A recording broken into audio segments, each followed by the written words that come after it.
Welcome, ladies and gentlemen, boys and girls, Jedi, Sith, Twi'leks, Mandalorians, non-Revan canons, non-canon Revans, from the get-go, and everything in between. I had to just stick that in there real quick, even though I just botched the That's spot. what she said. That's what happens. To another exciting edition, action-packed, news-stacked edition of the new Force Order For life podcast. It is a Star Wars podcast, if you haven't realized that by now. And it's brought to you by the three of us, a.k.a. the scruffiest nerf herders, but the best, smartest looking scruffiest nerf herders in the galaxy, a.k.a. the fans. And we bring it to you, the fans. I am 1/3 of the new Force Order. My name is Greek God Papadon, a.k.a. GGP, the consummate professional and the multi-time champion in professional wrestling. I am your Immortal Championship Wrestling Heavyweight Champion, your Alpha Championship Wrestling Heavyweight Champion, and I am your Ronin Heavyweight Champion. Not to mention, I am still the longest reigning Dynasty Tag Team Champion with my boy Bin Ha-Min, aka the Conspiracy Horseman. But enough about me. Jesus. Let me introduce you to my two partners in crime. One of them... Sure, the show's over, folks. We have no more time for anything else. Thanks. One of them likes to steal my thunder. Case in point, you just experienced it. He's a toy collecting, medical droid, thunder stealing, kung fu grip having, t-shirt wearing, pretty witty medical droid. And the other one is a malicious, vindictive, absolutely, positively campaigning to make Revan canon in 2020. Canon Nihilist 2020. Boy, smarten up the marks. Yes, let's make Star Wars great again. Let's make Revan canon, although he already is. Anyways, I am the Dark Lord of the podcast, the Sithari, the rampaging Revan Kiss. I am the Butcher, your boy Spiro, a.k.a. Darth Spiridon. And I am smarter than 21B, more technical than FX7, the God of Steel and Thunder. And the man who's excited to be talking about Chewbacca mode tonight, because I've been doing that to my girl for a long, long time. Dr. Destroyo, Alex Arroyo. Spiro, you gotta do it again. Spiro, do it. I guess I have to. That sounds like prison Chewbacca. Like suddenly he got rolled up by one of those dudes in the fucking shower. It's like, exactly what that is. It's like Chewbacca getting donkey punched. Yeah. Damn. Anyway. Vicious.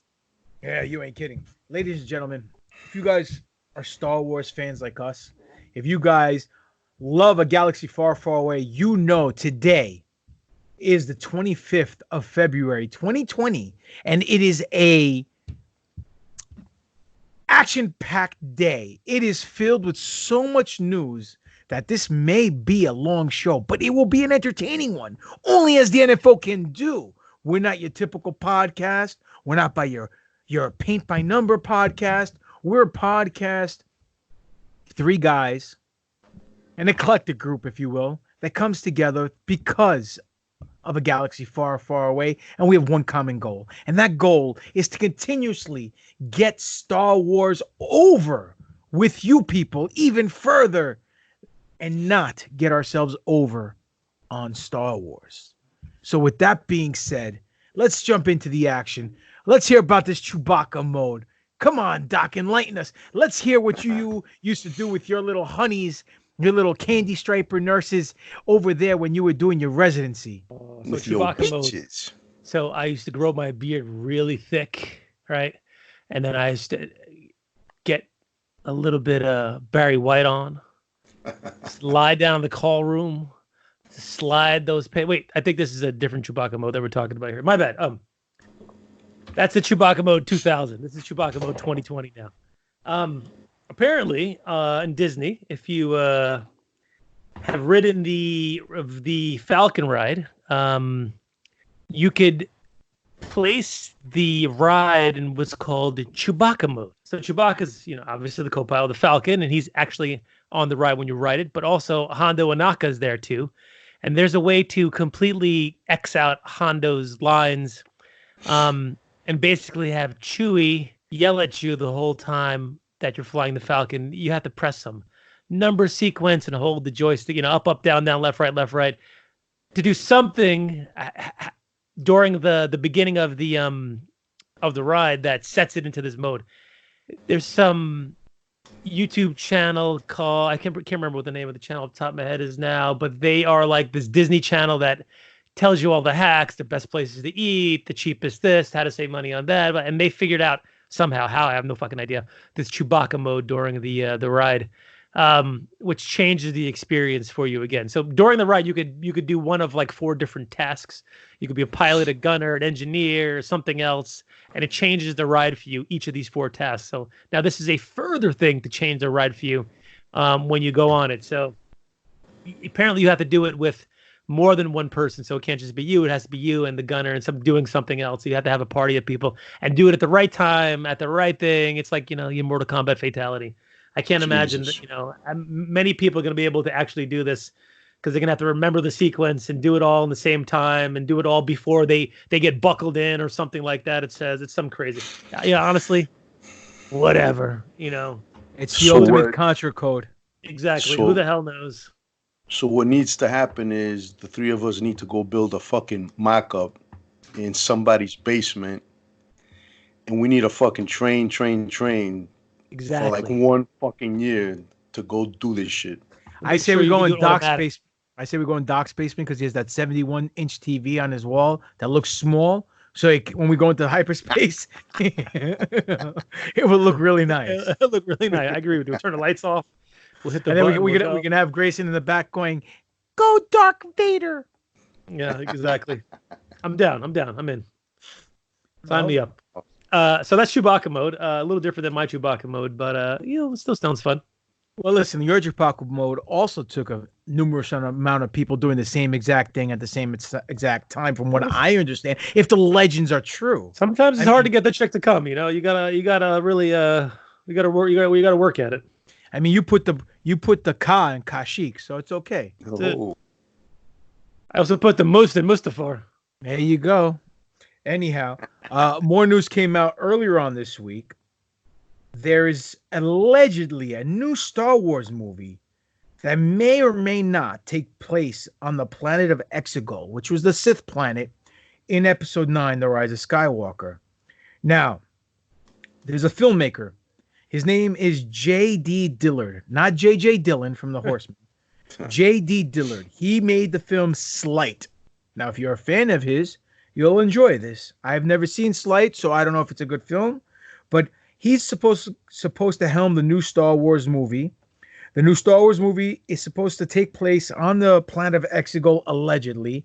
It's in the works. This was dropped by The Hollywood Reporter during the week, and they don't know if this movie is going to be on Disney Plus or on the big screen.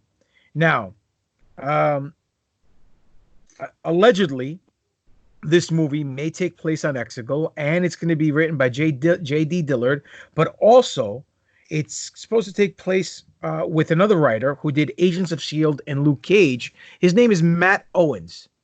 Now, we don't know what's going on. It could be this is just hearsay. This could be just rumor and speculation, but it's just some news that just dropped, and it was big enough that Hollywood Reporter was the first ones to drop the scoop. That's a legit source. I mean, yeah, it's not like it's freaking Scuba Steve's website. Yeah, or the other guy, Jada Jeremy, or Midnight's Edge, or anything like that. Anyhow, this is big. Listen, what's better than Star Wars? More fucking Star Wars. Yeah, I agree. And if they're gonna give us a movie set in Exegol, that's interesting. there's a lot of things to explore there. You know, the beginning of the you know, well, the end of the Empire, the beginning of New Empire, all those Sith, you know, loyalists that we saw there who were chanting and cheering, and when Palpatine was trying to suck the Force out of Rey. So I think it will make a lot of fanboys happy. I think it makes sense, and I think they've piqued my interest. Now, question. I know piquing your interest really isn't hard to do from what I understand because you're a slut.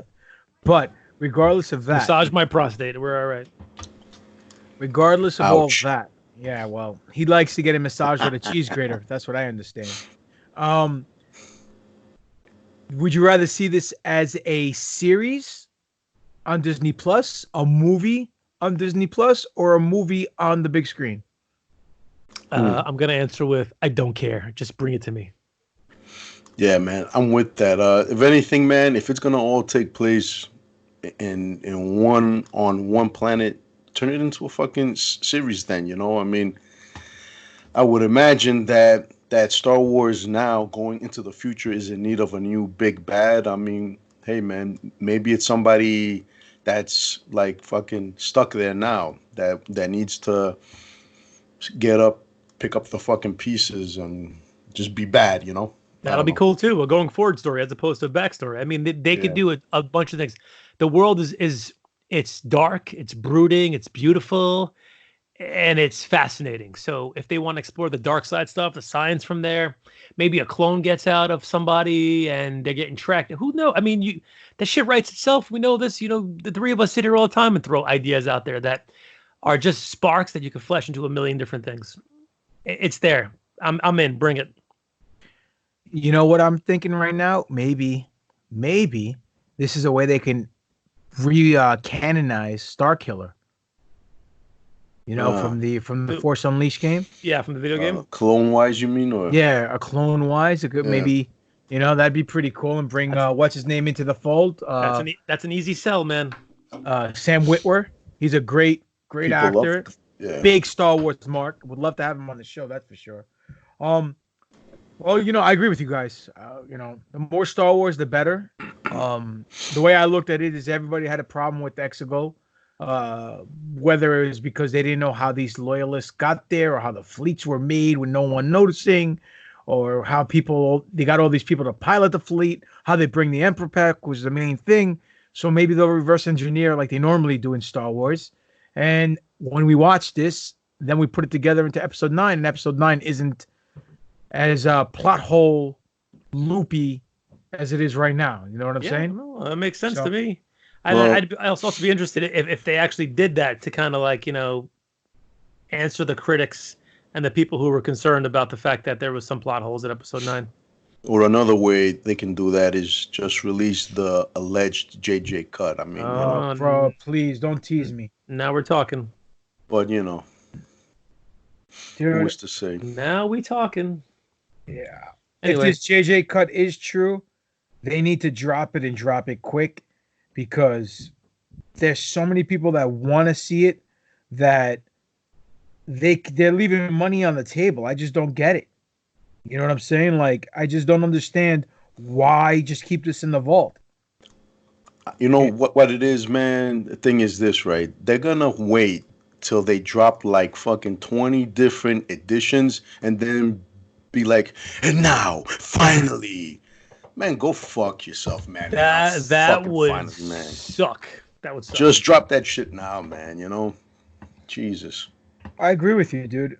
If they were smart, they would have dropped it. They would have dropped it, in my opinion. They would have dropped it before any of the DVDs came out, of the Blu-rays, and have it re-released in the theater like what's his name did. Like the Avengers did, so they can make more money.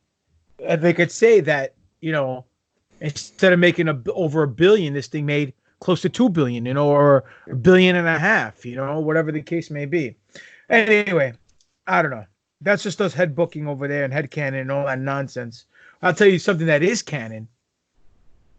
Revan? Project? No, not Revan, man. Please. The day Revan is canon is the day they put him on the U.S. Enterprise in Star Wars. Oh shit. Oh shit. No, That was last week's podcast. I'm kidding. Don't give John any ideas, man. Yeah, right. The one thing that is canon is Project Luminous, aka the High Republic.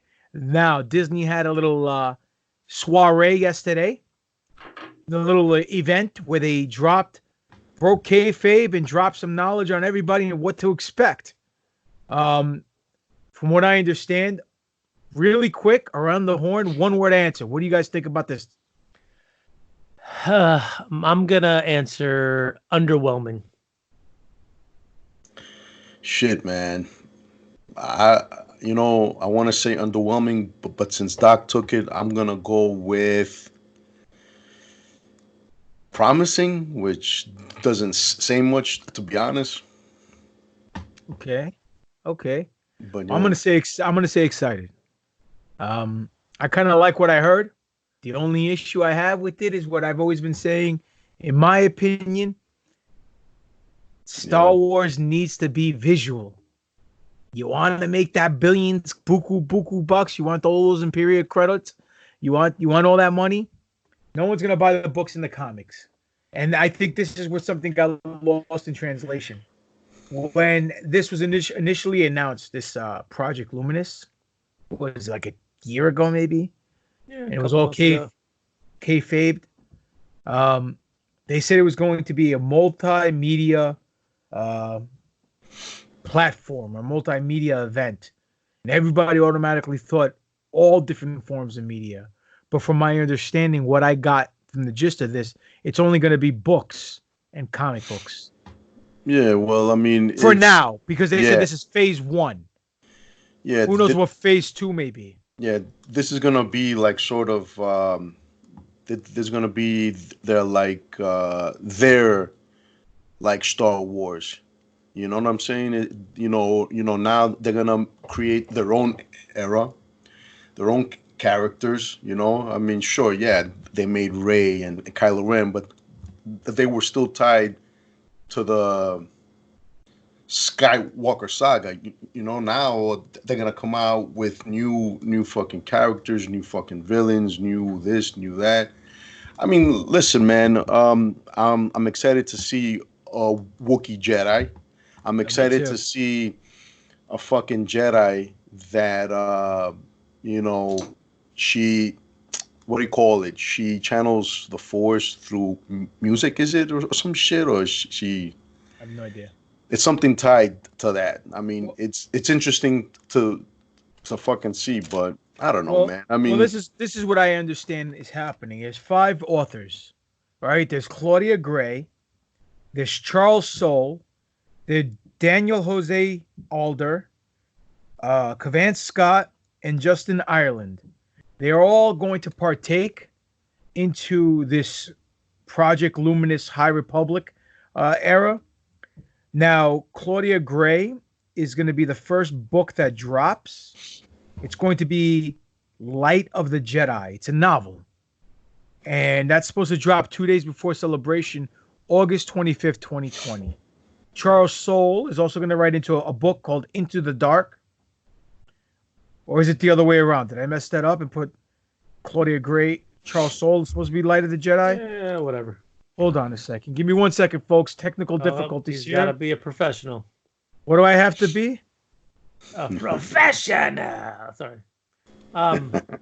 Yes, I did have it mixed up. Charles Soule is doing Light of the Jedi, which is a novel. Now, Charles Soule is known for the Vader comics and everything he's doing over at Marvel.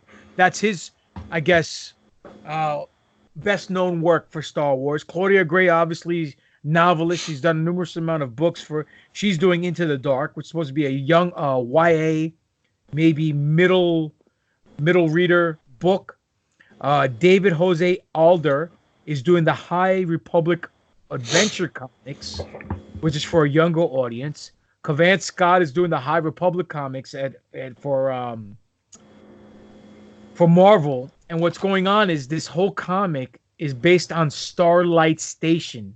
Now, from what I understand, the gist of this, There's a Jedi who finds himself surrounded amongst legendary Jedis on this Starlight Station and feels inadequate around these Jedis. And then we have Justina Ireland, and she's coming out with something, a book, a novel, which is supposed to be a middle grade YA type of novel called A Test of Courage. Now, she also wrote Lando's Luck and Spark of the Resistance previous to this. I don't know if you guys are familiar with any of their works. I know Daniel Jose Alder did Last Shot and Tales from Vader's Castle. But from what I understand, their track record is very well done, and everyone's happy with their previous junctures in the Star Wars universe. So I'm hoping the future is bright. It's luminous. I see what you did there. Well That's played. what I did there. Yeah, thank you. But just to further the plot along here, because I have some notes here, because I am a professional. You are a professional. They wanted to do something new. We also the 4-minute video that Lucasfilm dropped. I thought it was pretty cool. They wanted to do something new that felt like Star Wars. They said it starts off with a big disaster, right? Now this big disaster is supposed to happen in Starlight Station. I don't know if it gets blown to smithereens, or who knows? Maybe someone steals someone's thunder on the on the station. Who knows? A toy goes missing. I don't know. It's possible. Oh man.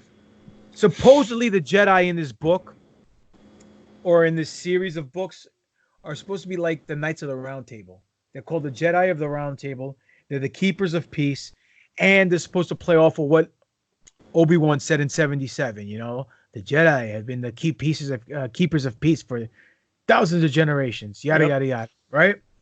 And they're supposed to be what they said was more of a Texas Rangers type of feel, where each. To me, that sounds like the Green Lantern Corps. Yeah, you know what I'm saying? Exactly. Yeah. Which is pretty cool. Like you'll have Jedis from certain sections. Maybe they'll be beefing with other Jedis. Who knows? But they're bad guys. They're not Sith. At least They're fucking pirates, bro. they're Viking-esque space pirates called the Nile. Now, do you think there's a connection to your boy Darth Nihilus? I doubt it. You doubt No. it's spelled the It's same spelled way. exactly the same way. And but I don't know, man. Dude, listen, man. I think it's a cool concept. The characters are cool, but if these are gonna be the main bad guys, it's like Doc said. To me, it comes up short. It's underwhelming, man. I mean, I'm hoping this might lead into something. Listen, man. When I saw their thought board or their board, one of the things I saw that they want to see in this is the Sith Empire. Yes, I saw that too, and I was getting to that. But you know what else I saw on that board? Maybe you didn't see it. It was circled like 3 or 4 times. Revan is not canon. I was waiting for it. You know what? I was gonna conceal it, but I didn't. But listen, here. This is something that I heard earlier today, that the Nile, the reason they're all wearing gas masks, it's intentional that they showed all these people with gas masks, because for some reason it serves a purpose. And the reason why these people are dangerous, these Viking pirates, they have an interesting way that they deal with hyperspace that no one else has. So maybe it'll be the start of, light speed jumping, skipping, who knows, or some other form of light speed traveling. But there's supposed to be something with Sith gods taking place in this story arc of this whole High Republic. So the fact that they're using the word Sith gods makes me think of a couple things. One, it could be those statues that Palpatine had in his office, whatever they were called. I forgot the name of them. In a Sith? In Revenge of the Sith, which were also on the ring of Snoke. The Doherty, that's it, the Doherty, right? The Doherty, right? There's 4 of them. Maybe they're in play. You know what I'm saying? Shannon Doherty? No, not Shannon Doherty. But that was a good pull. I don't know, man. I mean, again, I am very psyched about this. You know me, I buy all the books like a mark. I don't get a chance to read all of them. I still have them. Maybe when I'm retired, when I'm 170 years old, I can actually sit down and read them. But unless they come out with movies or television series, I don't think this is going to live up to everyone's expectation. It's like bringing a knife to a gunfight. So I agree with you guys on that end. Yeah, I mean, listen, they pumped this for a couple of months now. We were excited. We kind of got some teasers here and there and tidbits of who's going to be involved and what's going to be there. And then they have a good crew of writers who are experienced, who know what's up, who have been in the universe before. But like you said, it's like, okay, comics, great, it's fine. You know, I buy some of them. I buy most of the mainline comics for the Star Wars stuff, not the offshoots. And then the books, and then the teen books. I see they're trying to hit things from all different angles. Get the teens, get the adults, get the kids. I get it. But what's going to bring someone in to look at all that stuff after they've seen it is going to be a movie or a TV show or a short or something. If you pique the interest visually, you could just dump people into everything else. I think if they do it without anything visual at all, it's just going to fall flat. Despite the fact that they sound like they have a good story, they sound like they have an interesting story. Unless you have a hook, it's not going to bring anybody in. I agree. I agree. You know what, man? Sorry, man, but I feel that at the end of the day, man, this is just gonna be mainly for the pre-existing fans, the fans that have been with this. I'm finding it very hard to see new people coming to fucking Star Wars, getting excited about it. You know what I'm saying? We might take our kids to see it, but in a few years, are they gonna give a fucking rat's ass the way we kept on going? I hope so. Listen, man. I hope so too, but I just don't know, man. I'm not feeling as optimistic and confident in what Disney's gonna do here with this shit and taking it to the fucking future. I mean, you know what I'm saying? At some point, we are fucking gonna die. Our kids, how much they'll fucking appreciate Star Wars remains to be seen. Their kids probably won't give three shits about it. Yep. Well, listen, it's like anything else. You know? Shit burns out. Not many people go to the circus anymore, so it's like, okay, whatever. You get it, but if they keep things fresh, circus came to us. Exactly. If you get things fresh and you keep things fresh, then people are interested. Like if they did the Mandalorian drop and now they said, okay, now we're gonna drop, 2 books about the Mandalorian. We're gonna do a comic series going into some adventures here and there. I think they would have gotten more interest than, oh, here's some random characters that we're putting together. We're talking the story about this, about that. Now come get it. I don't know. You can ring the dinner bell, but I ain't fucking running. The meatloaf, Mom. The meatloaf. Well, I'll be honest with you guys. I totally agree with you guys. I think they should have made it a visual show or movie or special something. Cartoon, even a short something. Yeah. Right? First. Kids don't read anymore, man. Exactly. But the fact that they showed the character drawings, the concept art, and the fact that they brought in the guy who designed Darth Maul, forgot his name off the top of my head, to design a lot of the characters in the High Republic, I'm loving what I see. Like we said, the Jedi, they all look great. Couple of Jedis, they have swords with a hilt that looks like Excalibur, like a cross guard. That looks pretty cool. We have a Wookiee Jedi, a full-grown Wookiee Jedi, unlike the Wookiee Jedi that we saw in Clone Wars. Right, yeah. Light of the Jedi has this blonde lady as one of the lead Jedis. And to be honest with you, I wouldn't be surprised if they do make a movie. This blonde girl would be the chick who plays Captain Marvel in the MCU. Brie Larson.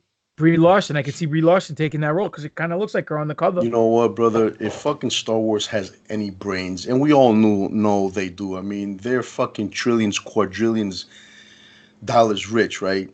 They won't bring this bitch on, and if they do, they will keep her away from any press because, man, as soon as you pass her the damn mic, she's gonna be like, well, white men suck and stuff, and dicks suck too. Vages rule. Remember, fuck that bitch, man. Don't involve her in Star Wars, please. Don't. But I thought you liked Captain Marvel. That was your favorite MCU movie, I heard. That's what Doc told me. Captain Marvel. Oh yeah. Well, man, it is. Wait a minute. The Not parody. The parody from the porno parody. the porno fucking parody. Maybe that one. Why you gotta set him off for Bob? Come on. I didn't set him off. He's the one who just went off on a little tirade. He's the Darth Sixth Lord of the show. What do you want me to tell you? It's been a while, Hilarious. Listen, he's just upset. I understand why you're mad. Rian Johnson is not doing anything with this High Republic. You're a little upset about it. I totally understand. There's no Rose Tico series. We know. We get it. Rose Tico's not involved. You're upset about that. You'll go into your safe space and you'll cry. And I understand. It's fine. There's no Tales of Canto Blight, Listen, going to your safe space paid off for Kelly Marie Tran. I mean, she did step on stage at the Oscars, right? To present and shit. She safe-paced herself right out of a Star Wars movie. Listen, don't talk back about my girl Rose Tico. She's still cashing checks though, so that's it. But anyhow, so that's the High Republic, folks. We're gonna get. This is supposed to take place not 400 years, only 200 years before the Skywalker saga. No Sith that we know about. Only these alleged Sith gods that may be lurking in the background. I wouldn't be surprised if there may be a Sith hiding in plain sight, because we have to continue the Sith somehow. That leads to Palpatine and Darth Plagueis the Wise before that. So I don't know. I mean, what do you think would be an awesome setup for the great disaster? Something that would be a great disaster if the fucking Sith Lord was none other than the head of the Jedi fucking Council. That would be crazy, but that's been done already. Yeah. How? When? Because with Palpatine. He wasn't being fucking the fucking. No, council. but he was the head of the government. Yeah. Okay. All right. You know what I'm saying? So it's like a person in power who the government that the Jedi were not taking orders, but doing his dirty work. You know what I'm saying? So, right. I mean, history repeats itself. It's poetic. It rhymes. It could happen, or it could be that Darth Bane is in the whole show the whole time, a la Kaiser Soze, and we don't even know it's him till the end. I'm gonna say this though, man. I think Star Wars needs to stop rhyming. They need to stop being poetic. I'm glad that they're going in a fresh direction. I hope that also includes the whole, history repeats itself. Yeah, it repeats itself, but it shouldn't be the fucking exact same thing. Oh, I agree. Change it up, man. You know what I'm saying? That's why I like the Viking pirates. I think it's different. Yeah. They look cool.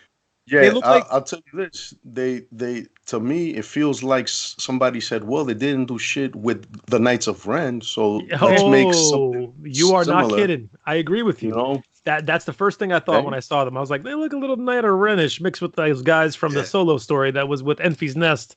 Yeah, exactly. Like, that's exactly what you took. You just took exactly what I was going to say. Right out of my brain. Because, we're on the same wavelength, boys.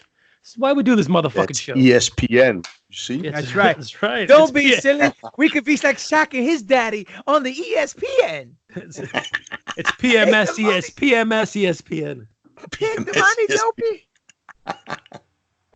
Anyhow, so that was the big news as of yesterday, Monday, the 24th. Today was a bombshell that dropped in our laps. Former CEO of Disney is now gone, aka Uncle Bob has left the building. He has stepped down effective immediately from his CEO position of Disney to take a position as chief chairman of Disney. Chief Chirpa? Chief Chirpa. Yes, he's gonna be on. He's gonna be on the planet moon of Endor with the Ewoks dancing and eating stormtroopers. But hopefully female stormtroopers. Did he get to keep his stapler? His red stapler, yes. Yes. But so listen, between you and I, I'm in the corporate world, and usually when anybody sends an email out saying that you are effective immediately out of your position. What's immediately? Immediately. Is that like Brooklynese? That's Brooklynese. If you're effective immediately out of your position, you got a problem, bro. That means someone wanted to get you the fuck out ASAP.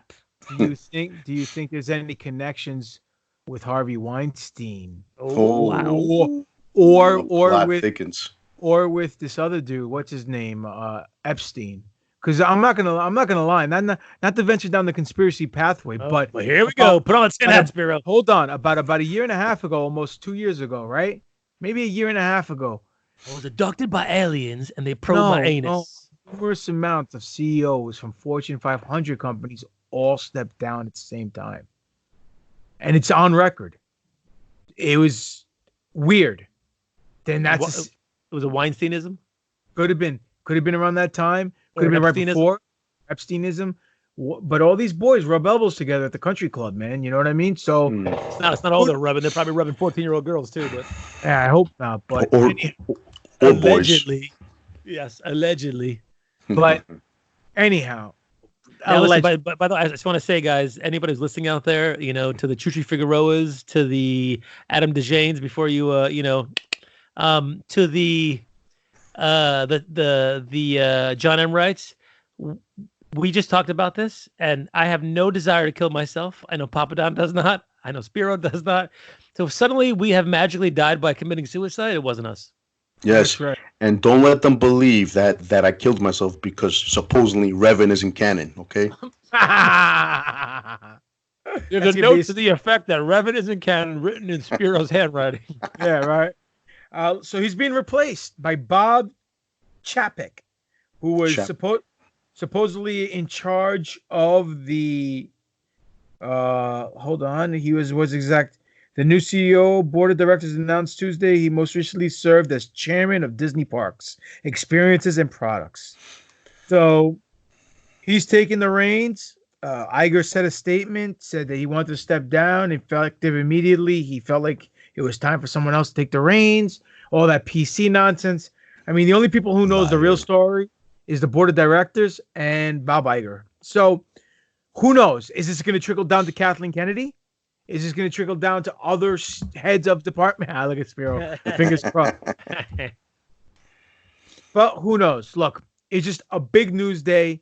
The stock took a hit. I think it was down almost 3% today.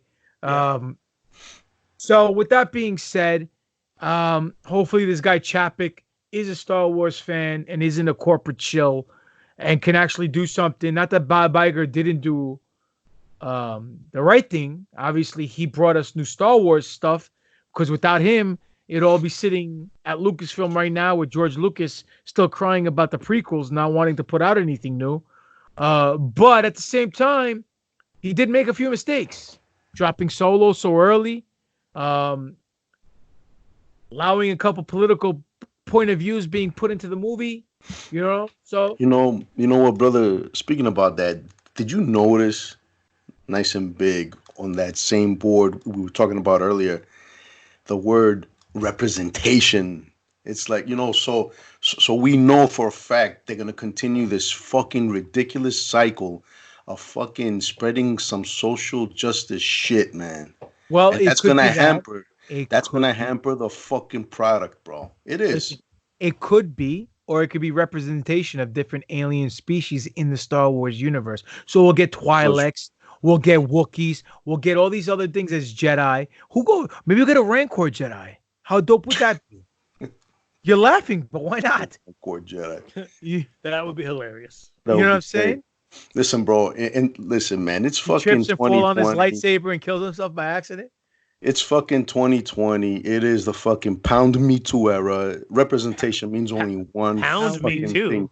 Yeah, that was that. I'm sorry. Hashtag, right? Sorry. Hashtag me too. Pound me too sounded like one of your old films. Yeah. Well, Goose. Sequel coming next year. No, So, but yeah, man. You know what, man? You know what, man? Just fuck, man. You know what? I wrote a post on Facebook today, and I'm just gonna give you a very brief. My advice to producers of the world is write a great story and just insert whoever you want, whatever color. Don't even mention anything about how who is better than who, or just leave the political shit out of it, and people might just fucking go watch the movie and enjoy it. Nah. You know what I'm saying? I know Listen, exactly what you're saying. We're all on the same page. I watched Back to the Future today because I was home and I was waiting to go to work and it was on. And I said to myself, You don't know how to work, kid. This is just such a great movie. Like, it's a fun movie. It's a well-written movie. It's a well-acted movie. It's like, they don't make fucking movies like that. Every movie has had the stupid fucking message behind them. Just make a good fucking movie. That's all I need. I'm with you, Spiro. Because that's the era we live in now, dude. Everybody has to get their shit in. Everyone has to put pounds of shit in 5-pound bags. You know what, bro? All these people, all these fucking directors, writers, and all these fucking bitch ass fans that want this, they should have been around when there was a real fucking problem. And I'm not saying that we don't have issues, but right now it's kind of hard to feel bad for a person of color when a person of color is filthy rich. It's hard to feel bad for somebody who is fucking transgender when there's GoFundMe pages so that a motherfucker can get his dick chopped off. Okay, I don't have anything against it. If it were my boy, I would do my best to fucking pay for that shit because it would make him happy. All I'm saying is we don't need this shit force fed down our throats, especially no fucking fucking chopped off dick and shit. I agree. Listen, there's no chopped up dick that's gonna get forced down my throat at any point in my life. I'm just letting you know, okay? Again. But regardless of what Doc did to get by for medical school, doesn't matter. He closed his eyes and $20 is $20. $20 is $20. Exactly. Sometimes you just need a ride home. We fully understand. But we'll see what happens, bro. I mean, not to get into a political discussion with you, but you took it as that. It could have meant something totally different, or you could be 100% correct and they could go down this path. But to be honest with you, I think they're trying to right the wrongs of what they did with this sequel trilogy. Now, to me, I overlooked it because I just cared about the Star Wars aspect of it. I did see the political undertones in Episode 8, but hopefully they don't do the same mistake twice. And hopefully this time around, because they worked very diligently from what I understand on this High Republic, it's been in the works for over a year and a half now, behind the scenes, that they're going to have some connective tissue and there's going to be a game plan. It's not going to be, hey, let's book on the fly and see what happens. Let's throw some stuff against the wall and see what sticks. And hopefully this does lead to something where it could be, in my opinion, something that can be as great as the original trilogy or the prequel trilogies or the sequel trilogies, depending on what your flavor of ice cream, but something that will obviously not re-spark or rekindle the flame, because I don't think the flame is out. I just think, like you said, when Star Wars came out in the 70s and the 80s, it was the end-all be-all. Now, even the prequels, at the time, it was the end-all be-all. We had Doc waiting online in Connecticut for 48 days straight without showering, without pooping. You know what I'm saying? To get tickets so he can watch Jar Jar. But now people won't do that, obviously. I mean, granted, technology is a little different. We can get our seats that are, pre-booked and all that stuff. That is nice. It is very nice. It's a nice. But times are different. But at the same time, sometimes the journey is better than the actual destination because we appreciate it more. You know what I mean? And we lose that now because of the convenience of technology. So absolutely, man. Who knows? But hopefully this whole premise of High Republic and Project Luminous adds to the lore of Star Wars. It just makes it so much better. And continues to get it over with the fans. And, you know, speaking of over, you guys don't know, we do a segment every week. And guess what? It's called What's more over? Who's more over? It's called Oh. ovaries. Why is it under? That's what it's called. Why isn't it under? Why is it under? Like Doc on the desk. Anyhow, what are you painting there, Doc, tonight? Oh, tonight on the docket, I just got on the docket. Get it, Doc? On the docket, I got a few things on the desk tonight. I just got casted from one of the guys I get buy casted stuff from. He sent me this. Pop, you know what that is? Huh? Oh, Papa Don knows. That's my man. My boy, GGP. This is... What is it? Archangel's Wings. Archangel's Wings from X-Men when he was the Apocalypse Horseman. It's in the closed down mode. You hate to break it to you, is X Factor, not X-Men. But anyway, go on. Yeah, but he's part of the X. But yes, but you're X Factor, correct? And in which nerd besides you and I is gonna know what X Factor is? But this is his wings collapse, and someone actually casted this, made it, and then so I'm painting it to put it on one of my Angel figures. I also have tonight. I'm finishing my Adam Cole that we were doing during our Clone Wars review. By the way, that's up on the website. It's up on also the newforceorder.com. Newforceorder.com. That's newforceorder.com. Do it. Is that newforceorder.com? You're right. It is Indeed. newforceorder.com. Okay. Hey, you can buy merchandise. You know where you can buy merchandise at newforceorder.com. Ladies and gentlemen, that's newforceorder.com. So I got that, and also one more thing on my desk tonight that I'm working on is... All right, Pop, tell me who it is. I can't see. That looks like... What the fuck? I can't see. Is his brain showing? Nope, super obscure. It's one of the Reavers from the X-Men comic book. Led by from Australia, yeah. Led by Donald Pierce, yep. Donald Pierce and the guy with the tank legs.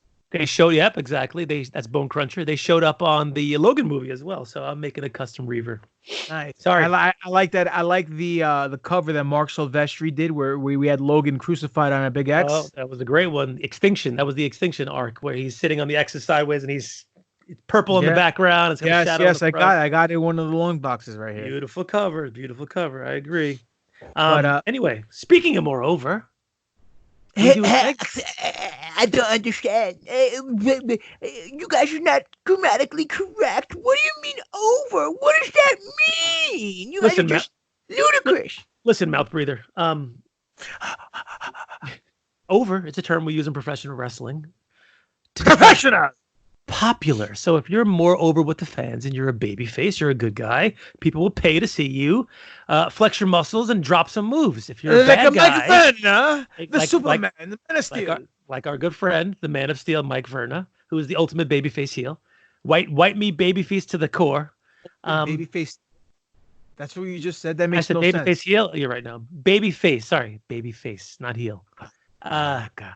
And if you're over as a heel, that's what I meant to say. Like your boy GGP. Like your boy GGP, who plays the heel very well. People will come to see you get your ass kicked, or see them get shit on by you, because some people like to get shit on.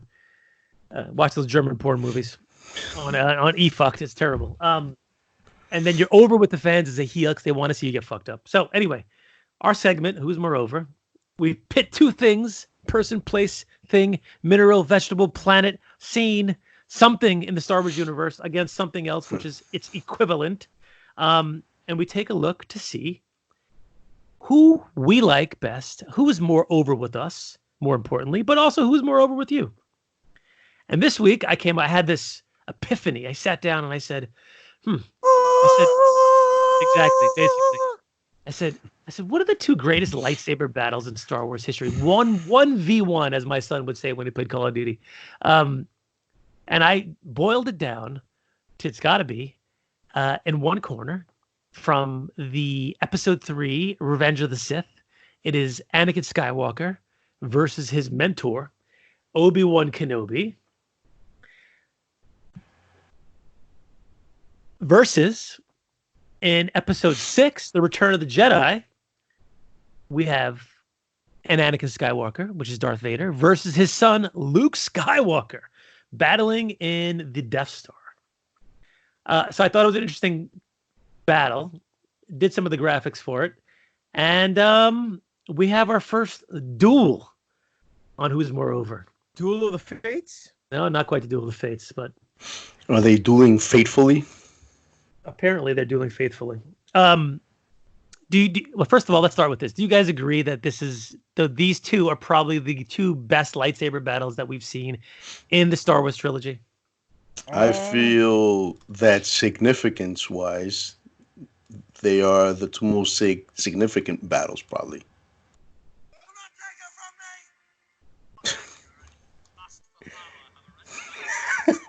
Oh, fuck. Oh, man. So Dark Lord, twist your mind until now. Until now you have become the very thing you swore to destroy. Don't lecture me, Obi Wan. I see through the lies of the Jedi. they lie. I do not fear the dark side as you do. You coward! For peace, freedom, justice, and My new empire! Your empire? Your empire? Oh, it's the best. make me kill you. Ooh, Anakin, my vicious. The Republic. The democracy. Not with me. Then you're my enemy. That was a terrible line, by the way. Get out of your mind. That line was Feels an crap. absolute. All right. So in order for Ray to kind of put this in for us, We're stealing Ray's thunder. yes, I know. Follow him at BigRayShow.com. Yes. About 3 days ago, I sat down and I said, I need to watch the end of Revenge of the Sith again because I need to just see the battle again. And to my utter surprise, I think I remembered nearly every line of that scene between the two of them, just because it's one of those ones that's just so ingrained in your brain because it's such a fucking awesome scene. The battle's so good. But, listen, Hayden, we love him, but he's a little wooden. Though I give Ewan McGregor all the credit in the world. He delivered his lines fantastically. He really pushed that emotion in that scene over the top. Listen, I don't think Hayden was wooden in that scene at all. I think in episode 3, Hayden came into his own.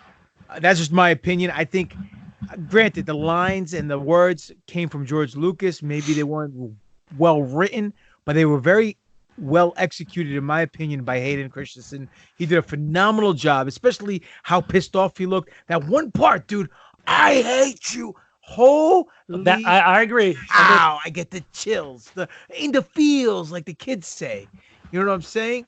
Oh my God. That one I'll give to you, but then you're my enemy. I'm like, all right. Dude, of course, that's awesome. Ugh.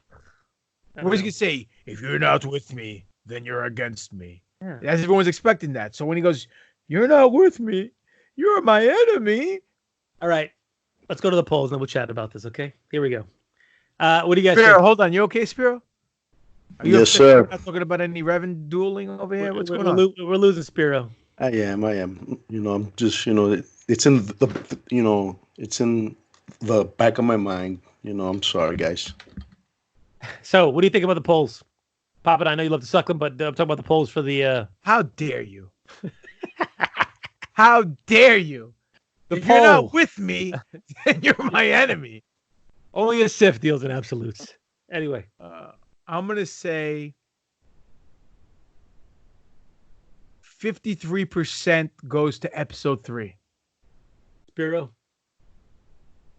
Man, I want to say episode 3, 63%. So you're both wrong. There was a 3 in that percentage, but it's 83 to 17% for episode 3. Yes! What a beating fucking the Luke and the Vader took. What a beating they took. So let's chat. Let's see. John M. Wright. As much as I enjoy the Vader-Luke duel, seeing Obi Wan and Anakin duel was everything I hoped for in a Jedi duel for the big screen. I agree, John. It was worth the movie just for that moment. Holly Garland. Oh, sorry, I should say that in a different voice. Holly Garland. From my point of view, the Jedi are evil. Yes, that's quotation marks. Anakin versus Obi-Wan. Mustafar provides an iconic and fantastic backdrop for the fight. It should be a ride at Disney. In the midst of them fighting, we also get cut away from the Yoda versus Sidious fight, which is also a good fight. Have we forgotten that Duel of the Fates plays halfway through? One of the final lines from that scene takes you to that place. I hate you! And I'll take the palpable hatred and flambe, please. Oh, that's a good one. Hashtag NFO for life. Chuchi Figueroa. Now, this is very interesting. I would say both, but we got to pick one, right? So they both are very deep in emotions, battles for sure. Obi-Wan didn't even want to face Anakin. He wanted to face Darth Sidious, but Yoda tells Obi-Wan that he's not powerful enough to face Sidious. On the other hand, Luke already knows that he has to face Vader in order to become a Jedi Knight. Luke knows Vader is his father and survived the previous duel with Vader and Empire. I really can't dissect these battles because I understand them, but I don't want to leave a 6-page answer. Thanks, Chuchi. To this week's Who's Moreover. That being said, I'm voting for Anakin, which is Darth Vader at this point versus Obi-Wan. I am very impressed at how Luke learned Obi-Wan's lessons about the high ground in Luke's second battle with Vader, though. Revenge of the Sith lightsaber duel. It was tough, but I'm sticking to that one. We got a new commenter here, John Dalrymple. I'm a young Star Wars fan, so I grew up on 1, 2, 3, and the build-up knowing the villain was Anakin becomes an epic battle. Let's see, a number of comments. That's it for the comments. You want to hear my take on this? Maybe you should go last. Maybe you should what? Maybe you should go last. You always go first. Okay, fine. I'll go first. I'll come last for the first time. Anyhow, I'm going with Anakin, a.k.a. Darth Vader, versus Obi-Wan Kenobi from Revenge of the Sith, Episode 3. It is the greatest lightsaber battle of all time. In my opinion, the choreography, the scenery or the setting, the acting, the emotional investment and the emotional attachment we had in these characters and in the scenario itself will never be duplicated and surpassed anything the original trilogy ever has done, in my opinion. So I'm going to go with Episode 3 all day, every day, because twice on Sunday, because every time I hear, "You are my brother, Anakin. I love you. You were supposed to destroy the Sith, not join them." Oh, man. It just Dude, gives me that goosebumps. gets me every time, and every time I shed a tear. Every time. And you know what's even worse that hits me in the heart? Right before Anakin and Obi-Wan. Obi-Wan goes to wherever the planet where General Grievous is at, right? And he tells him, "Goodbye, old friend. May the Force be with you." And he goes, "May the Force be with you too, Master." That's the last thing they both say to each other before they meet on Mustafar. Talk about foreshadowing without being foreshadowing. That is just epic Star Wars right then and there. And in my opinion, Episode 3 is on par with the original trilogy. And with me, certain days of the week is better than Return of the Jedi. Well, with me, Episode 3, Revenge of the Sith, Obi-Wan versus Anakin will always be better than Luke versus his fucking deadbeat dad. Wait, he's personally, Yeah, hold on. He's you think they have Force chanclas with crystals in it? I'm sure they do, they will now anyways. But you know what, man, I'm gonna be honest, and this is gonna be very unpopular. I've never been really impressed by any lightsaber duel in live action film. The duel with Anakin and Obi-Wan is probably the closest I ever come. The only thing that really impressed me was whatever Maul did. All right, in Episode 1. But I think Doc picked the two most significant duels. It's like it's almost like full circle. It's like Anakin and Obi-Wan, he became Vader there, and then he Anakin fought his son. Vader fought his son and turned back to Anakin. But at the end of the day, man, so it's like poetry. It rhymes. Yeah, of course. But at the end of the day, man, I was never impressed with Luke fighting. At that time, Vader was, just a fucking stiff, more of a, hard hitting defensive fighter. So, it would have, if Vader fought the way Anakin fought, it might have been a different story. But I'm gonna go with Revenge of the Sith. So, when you look at impact, you have father versus son, and you have brother versus brother in each fight. I think watching the Vader versus Luke fight, it as a parent, as a son, as a father, you get emotions brought up to that, and you see a son who's really trying hard, is struggling to bring his dad back to what he thinks he can be, what he thinks he was. And when the turn happens, it's great. But I think the big point of that is definitely, Vader's turn on the Emperor. When you watch the visceral emotion of the Episode 3 battle, it just brings it to a completely different level. It's brother versus brother. It's someone who's so twisted and so dark, he can't realize what's happening in front of him and how he's been manipulated and what it does to him. And then you have that aspect of it. And then you have the Obi Wan aspect of it, where he's got this, basically his younger brother, someone who he's grown up with. He was a young Padawan when he met Anakin, and he brought him with him, and he was his master, and he promised his master Qui-Gon that he was going to take care of him, and he was going to train him, and he was going to make him a Jedi. And now this is happening. Now he's turning on him, and he's evil, and now he has to face him when he doesn't want to. Like, Holly made a good point that he does not want to face him. For me, for sure, Return of the Sith. I mean, Red Sith battle is over. I saw something this week, just kind of had just happenstance on the Star Wars Nerd, which is an Instagram account. It was a scene from A New Hope where Uncle Owen is talking to Luke, and he asked him about Obi Wan. He said, "Oh, you think Obi Wan is that that old Ben that's in the thing?" And what does Uncle Owen tell him? So Luke says, "What if Obi Wan comes looking for him, the droids?" And Uncle Owen says, "He won't. I don't think he exists anymore. He died about the same time your father did." So, he's lying to Luke about his father, whatever he knows. But that line, he died about the same time your father did. So now somebody commented on it, and they said, "I wish this was me." He goes, "I just love this quote.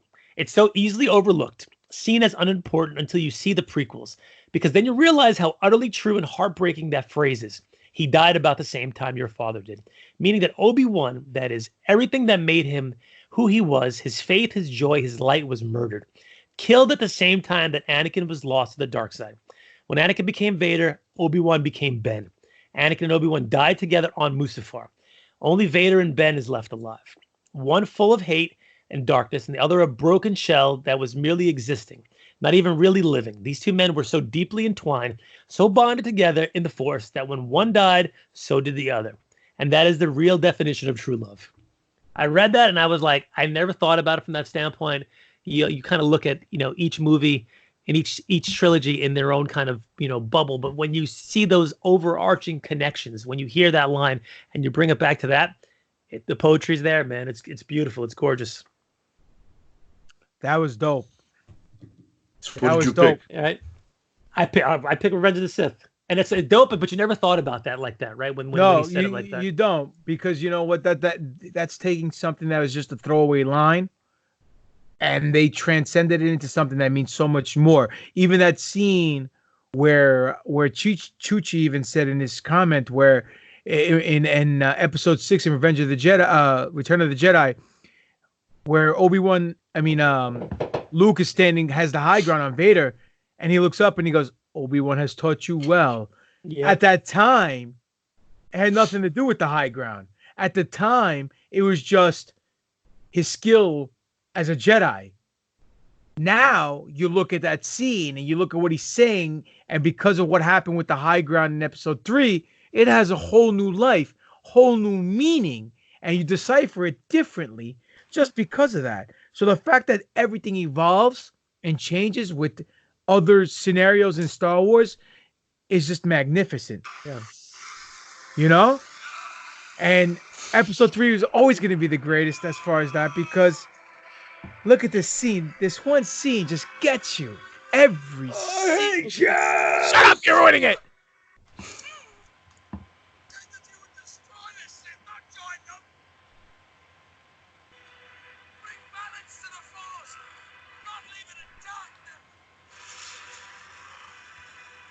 Anakin's burning on the ground.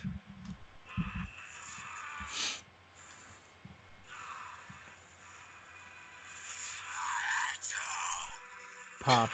Jesus. The music's so awesome. My Dude. brother Anakin, I loved you. I loved you. Not I love you. I loved you. Past tense. That's probably one of the greatest scenes of all time. Oh, Movie I agree hit- with you 100%. Movie Doesn't get enough fucking credit, man. Nope. us because it's Star Wars. Nothing ever gets. Of course. All right, let's go to the emails, boys. Let's see. Our first email is from our producer, Big Ray, aka Big Ray Wrestling Show at yahoo.com. So if you guys want to email Big Ray, tell him how great of a job he's doing with the podcast, go ahead. All right. Who's more over? Question mark, question mark, question mark, question mark. Obi Wan Kenobi and Anakin Skywalker was obviously a monumental moment in Star Wars lore. But when it comes to possibly the biggest moment in Star Wars history, it was, in my humble opinion, that moment when Luke got his hand cut off and Darth Vader revealed to himself as his father. I'm not sure there's a bigger moment in Star Wars history. To use a pro wrestling analogy or example, yeah, maybe Anakin versus Obi-Wan Kenobi is Tanahashi versus a young Shinsuke Nakamura at Wrestle Kingdom 10. Who? Darth Vader versus Luke Skywalker was The Rock versus Hulk Hogan at WrestleMania. Two different moments, and work rate was absolutely worlds apart between both of these matches. But what a story told between Hogan and The Rock. This was two of possibly the greatest icons in any era going head to head. So simply put, the greatest moment was between Rock and Hogan, just like the greatest moment was Darth Vader and Luke Skywalker. We watch these films for these great moments, for the storytelling, for the big payoff. You guys do a great job every single week, and I appreciate you all. Big Ray. Okay, Big Ray. First and foremost, you also do a great job every week. Let's not be too coy with your producing skills, okay? Secondly, you dumb fuck, we're comparing Return to the Jedi I was waiting. to Episode 3, not Empire Strikes Back. So your email is invalid. Hi. Anyhow. This feels like Rogue One revisited. Oh, you ain't kidding. He tries to sit at the cool table, but ends up sitting on the whoopee cushion, if you know what I mean. Ray, We love you, Ray. still love you, Ray. Still love you, Ray. They'll love you. Now, this is the part where he'll interject.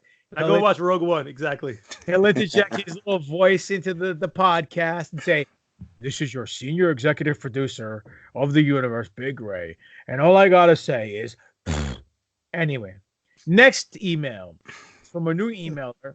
His Can't wait to hear that later. His name is Tim Gilby. Hey, NFL guys. This week, I'm picking Luke versus Vader. It brings back so many good memories as a kid reenacting the lightsaber battle with my cousin. It's funny how Star Wars helps bond people. 2 years ago was the first time I saw my cousin in 15 years. Guess what the conversation was about? They whipped out their lightsabers and were smacking it against each other, Canada style. 5 minutes about 5 minutes about our kids. 1 hour shooting the shit about how lucky we are that there is still Star Wars movie coming out. Yalla, NFO for life. For life. Now, next email from our boy Adam DeJanes, or I guess how you pronounce it. And we know about Adam. Adam, keep your heads up. You know, you made a mistake. Both of them apparently. Yes. Don't drop the soap, my friend. You're going away for about a year. Good luck to you. You did make a mistake, so you got to do the time. You did the crime. But regardless, we're not here to judge you. We appreciate you listening to the show, and hopefully you can listen to the show in the Slammer. So, hey, I just want to let you know in the Hami Media Group how much all of your podcasts have meant to me. Saved my long nights at work and always happy for a new episode. Going away for a year due to another DEI, as I am an idiot. No offense, bro, but yeah, you are. But we still love you. But Big Ray still sucks not seeing Rogue One. Agreed. NFO and Conspiracy Horseman for life. P.S. Stevie Richards is my hero. Well, that's a good hero to have. So, next email. Oh. Is it a long one? Oh, boy. Where's this from? Let me guess. I'm going to say Hans. Yeah, ding, ding, ding, ding, ding. All right. First off, congrats, Pop, on going Greek God Triple Dawn. He's talking about the titles, folks, that I am the 3-belt-holding champion in a galaxy far, far away. If that kid, Chris Bay, can rack up 3 belts on the West Coast and land on Impact, how long before we see you on TV somewhere? Good question. To all those people out there who want to see me on TV, whether it's Impact, Ring of Honor, AEW, WWE, New Japan, make some noise. Go bother the powers that be in each of those companies and let them know they need to hire your boy GGP. Anyway, back to our regularly scheduled program. The High Republic concept artworks look awesome. I'm having my doubts because that room of writers concerns me. Some look super feminazi, SJW, and dying to put some alien trannies in Star Wars. I'll let it play out, but we shall see. We sure that Hans isn't really Spiro in disguise? Oh, shit. Annie versus Obi Wan on Mustafar. The battle over lava and a CG, visually pleasing. You guys know the story behind that? Where they got the lava and all the eruptions from the CG? They actually went to was it Mount St. Helens or one of the volcanoes, right? Did it from there, and they stayed there and they filmed until it erupted, and they got a good eruption clip and it all together. It's the same clip over and over and over and over again, and you can't tell in the background, but it's great. Anyway, let's see. The battle over lava and the CG visually pleasing, jumping around like Frogger on the moving platforms, amazing. But the end when Obi-Wan has the higher ground and chops off all his limbs, straight fucking savage. Prequel battle over. Strong.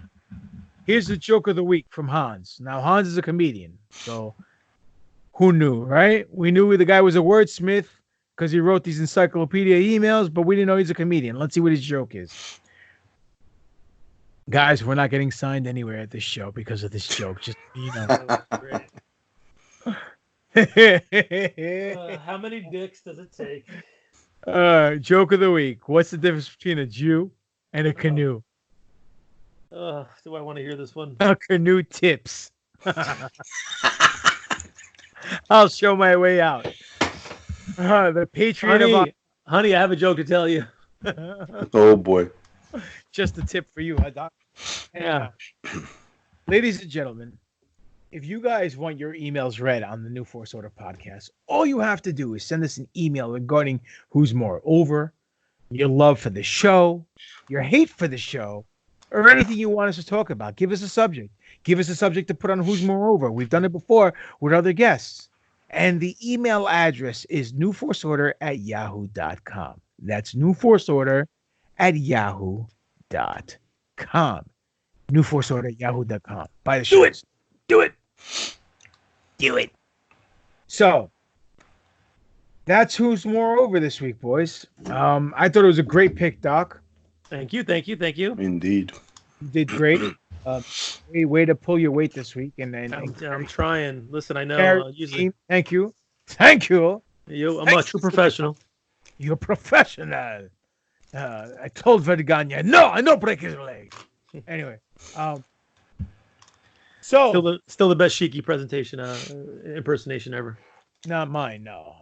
Mine can't touch a candle to Mikey Whipwreck's. Mikey Oh, Whipwreck's. yeah? Mikey's got it? Brian Blair. He does it really, really well, dude. I got to make Mikey do it next time I see him. Oh, definitely. Look, give those guys, Brian, Mikey Whipwreck and Jerry Lynn, front row material. Give them a listen on their podcast. Phenomenal. Mikey has, now I'm not saying this because he's a friend of mine and he's one of my trainers. He does impersonations out the wazoo. He does a great macho. He does a great warrior. He does a great taker. Then recently he sang "I'm Too Sexy," the song, with his impersonations. Hilarious. Front row material, guys. Check him out. Anyway, moving forward. Let's see. What else came out today, this week? What else you guys want to talk about? I got an interesting thing to talk about. Battlefront 2, Star Wars game. I know Spiro's the gamer, so he should know about this already. They've added a bunch of different modes on Battlefront. Do they have the not canon mode featuring Revan? Featuring Darth Revan, the not canon. But it's a game where you sit down and you guess which one of these characters is not canon, and the answer is always Revan. Oh boy! So apparently they added a bunch of different characters for the PvP portion of PvP, player versus player. Where you can kind of like, join a team, almost like Call of Duty, where you're out. You could pick Darth Maul. You Duty. Yeah, you could pick Darth Maul, Darth Sidious, Vader, Call of Duty, Luke, whomever you'd like to pick. And in then Call of Duty. No. In Battlefront 2. Battlefront, which is the Star Wars game. There's new maps, new weapons, capital ship co-map, heroes versus villains maps. In Call of Duty? No, in Battlefront 2. Star Wars Battlefront 2. Oh. And interestingly enough, they brought back a mode from one of the old Battlefronts called the Ewok Hunter. And oddly enough, before I saw this on the internet, I have our friend Ken Knapsack's book on my desk at work. Nice. And after I finish, usually an office day, I'll finish my day with reading a chapter from Ken's book. And I read his 101 best things about Star Wars. And one of them was this Ewok mode on the old Battlefront game, where he basically talked about the murder bears and how terrifying it is to be the stormtrooper, because it's stormtroopers versus murder bears, where you're being hunted by the Ewoks. Yep. And when your light goes out on your gun, they just decide to just jump on you and rip you apart and kill you. So apparently they brought that mode back for Call of Duty. The Call of Duty Battlefront game, yes. You could be Ewoks in Call of Duty now. Yes, Ewoks in Call of Duty, exactly. So it's Ewoks duty. Which I'm sure looks like Stormtrooper because they fucking hate them. You know what the interesting part about that is? I think that's an excellent mode. I hate Ewoks, but that mode, it actually sort of turns the game into survival horror and shit. Yeah. And it's a cool mode. Interestingly enough, a lot of people didn't like it. But then again, we live in an era where fucking guys who lift 20,000 pounds at the gym are more at home playing something like Hello fucking Kitty and shit. You know what I'm saying? So, I don't know. They're bronies? The fucking something. I don't know, man. But yeah, man, that's actually a cool mode, man. Hey, man, do you know if they actually brought back the fucking Scarif maps? I don't know. Wait. This maps of Scarif in Call of Duty. They should be. I do not know. I do not know. They should be. I didn't know about all this in Call of Duty. Yo, but speaking about games, have you guys seen this independent? I don't know who the fuck it is, man, but somebody decided to make a fighting game. It's like Street Fighter.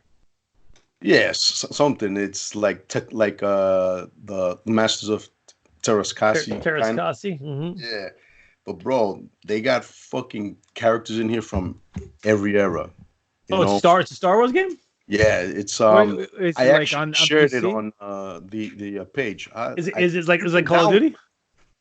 Yeah, no, it's like fucking the Call of Duty. Is Revan in it? I'm not sure, but Probably not. It's not canon. But they do have Darth Malgus. Somebody showed a fucking clip of Vader against Malgus. They had who else, man? People from Old Republic, original trilogy, the new shit. You know, it looks cool, man. Is it on a system, or is it just something like a game that someone made you have to put on your PC? I think it's something that was fucking illegally made. You can actually download it. It's sort of like that one guy's copy of The Last Jedi. I think it's something that's been taken down a few times, and it keeps on. It's like one of those mods where they they mod the game and then they kind of drop it out there. Then they'll get popped because of the copyright stuff. So interesting, but I play that shit. Only problem is, like, you know, as we saw in our other group chat, where you try to download one of these fucking these programs, you're gonna wind up getting like 1,000 Trojan horses. Like we were trying to download that Zebra. Doc, you don't use Trojans. We know that. Yeah, you know, I go raw dog, brother. Chewbacca mode. So I'll tell you the one thing that I'm actually disappointed about with fucking that one game, bro, the Battlefront 2, is who the fuck even cares about playing as fucking BB-8? The kids, I guess. I don't know. That's something new they added. I mean, you fucking have fucking Boba Fett. You fucking have BB-8 in Call of Duty? He might as well be, man. You know, he might as well be. But you got all these other badasses, and then you can pick BB-8. Can you be Revan in Battlefront 2? I don't believe so because he's not canon. All right, guys, bye. That's it, man. That was one too many not canons for Spiro. I was even going with the non-canon. I was being serious. Can you be anybody from the Knights of the Old Republic? No, but not canon. If you play Star Wars Galaxy of Heroes, okay, a Disney game, you can play as Revan. Oh, really? Yes. Oh, you know what that means? That means Revan is not canon. And you can play as many characters from the old Republic. You know what else is coming out now? Revan's lightsaber's coming out from Black Series. Oh, yes. Oh, but it's not canon, though. I mean, you know, hey. We didn't talk about that at all. So I wanted to briefly mention before we transition into our next segment. Wait, we do segments? We do segments. That the international... without clever editing. Both sometimes. That the International Toy Fair was this weekend. Wait a minute. Are we on a show with fucking segments that may or may not include clever editing? Yes, and Call of Duty. Yes, we are. And I'll tell you one thing. Call of Duty's more canon than Revan. Brutal. International Toy Fair was this weekend where they show all the new toys. And they showed a significant amount of Star Wars stuff, which is always fun. They showed the new 40th anniversary Empire Strikes Back Black Series that are going to be on the vintage cards. I'm sure we will talk about them in detail in a future TaTOYine. They showed not just Star Wars stuff, some Marvel Legends, some G.I. Joe is coming back, and they're doing 6-inch style G.I. Joes, which is great. Finally, we've been begging, the collectors have been begging for that for a while. A lot of new Transformer stuff. And usually after Hasbro, which has the license for Transformers, G.I. Joe, Star Wars, and Marvel Legends, after the show that they had, you know, the product release, they dropped a significant amount of them on pre-orders on their website, HasbroPulse.com. And how much did you spend? I spent a little over $1,000 on the pre-orders, and I haven't gotten everything I wanted because I usually wait in the Marvel Legends because I kind of get them at Target here and there. But I bought all the Star Wars stuff. A new release of Slave One, a 6-inch snow speeder with Dak Rattler, who's Luke's co-pilot. The one that dies. Those vintage ones that we did, the re-release ones, they're doing new ones of those for the Empire Strikes Back. A bunch of the blacks I didn't even buy Revan Saber, which is $250 by itself. It has 2 modes because it has a kyber crystal in it. It could turn blue and as a purple and red.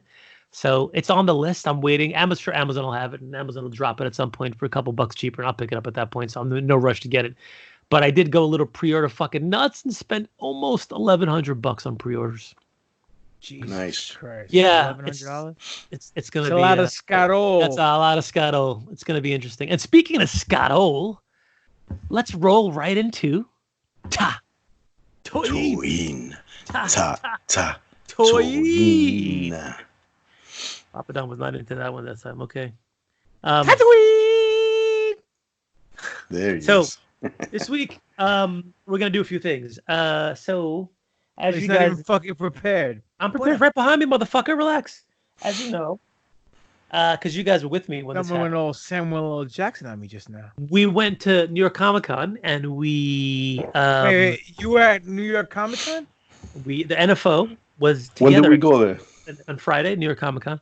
You were there on Saturday and Sunday too? You don't remember you lost my 4-day pass? Waiting Almost for wasn't that. there on Saturday and Sunday, you prick. Oh man. If anybody still found my feel bad. 4-day pass, it was right by the large Darth Vader sign. Please return it. Thank you. So I had dropped off some vintage toys, some old toys, some vintage, some not so vintage, to get graded by the Action Figure Authority, which is the grading company that, just like comic books or baseball cards, that takes your figure, takes a look at it, evaluates if it's on a card, evaluates the card, the bubble that comes on the plastic bubble, and the figure itself, and then encapsulates it in a non-removable plastic case. You would have to break the case to get it open, and gives you a grade for that. So I brought a couple of things down. I think I did all these 3 things on TaTOYine in the past, but we're going to get an update. You remember that show, Unsolved Mysteries, when Robert Stack used to come on and it was like, update. The case of young Padme Amidala has been solved. We found her in Sheboygan, Washington, working at a Wawa. But anyway, so first thing up, I've got encapsulated is my the vintage original trilogy collection Boba Fett, because Boba Fett's always fantastic. Boba Fett, where? Where exactly? So this is the new style vintage Boba Fett on the I'm not even recording. Boba Fett, where? God, See, I told you I wasn't fucking prepared. I'm so not prepared. Hold on. You are not a professional. You're a jabroni. You're a piece of crap. I put you in the camel clutch and make you humble. Sorry, TaTOYine this week. So we're doing the backstory of the old graded AFA toys that I got back this week. This is Boba. Boba comes in his Boba Fett, where? Yeah, exactly. His card. That's a throwback to the old Empire Strikes Back card where he's shooting the flame out. It's even got the little on the bottom over there. It's got the sticker that they used to come with, free Boba Fett action figure if you send in 5 proofs of purchases and blah, blah, blah, which actually was a true story because you could. And this was offer expires 3/31/2011. So this was probably a 2010 release because it's a 3-way lead time. Yeah, 2010 release. So 10 years ago this was. So I sent it for grading. It came back as an 8.5 out of 10, which is pretty good. Not perfect. You like 9s and above, but I'll take it. It's hard to see, but on the bottom of that thing right there, you can see they give you the grade there. They tell you how the blah blah blah. So now What's that 8.5 there for? That tells you the out of 10. It's like the grade. You get an 8.5 out of 10. So is that an 8.5 out of 10? Yes. So 10 is the best, and 8.5 is 8.5 out of 10. So how much more valuable is that now if you wanted to sell it now that it's graded?